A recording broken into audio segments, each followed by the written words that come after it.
AP ఖజానా మీద తీవ్రస్థాయిలో ఒత్తిడి ఉంది. వస్తున్న ఆదాయానికి పెడుతున్న ఖర్చుకు ఎక్కడా పొంతన అన్నది అయితే లేదు. మరోవైపు చూస్తే సంక్షేమ పథకాలకు బడ్జెట్ ఎక్కువ అవుతోంది. ఇచ్చిన హామీలు నెరవేర్చేందుకు కూడా నిధులు కావాల్సి వస్తోంది.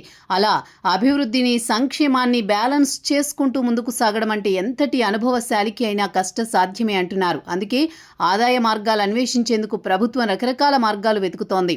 ఈ నేపథ్యంలో ఏపీలో విస్తారంగా ఉన్న ఖనిజ సంపద ఆదాయంగా మారుతుందని అంటున్నారు.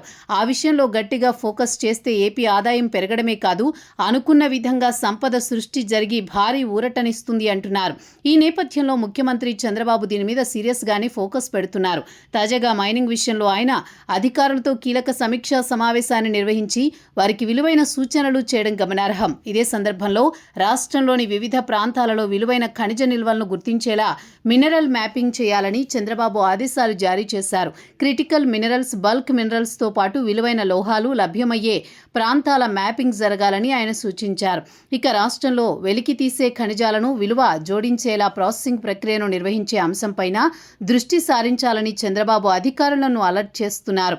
రాష్ట్రంలోని ఖనిజ సంపదకు సంబంధించి మార్కెట్ క్యాపిటలైజేషన్కు విస్తృతమైన అవకాశాలు ఉన్నాయని ఆయన చెప్పుకొచ్చారు. దీనిపై నిపుణులతో కలిసి అధ్యయనం చేయాలని ముఖ్యమంత్రి కోరుతున్నారు.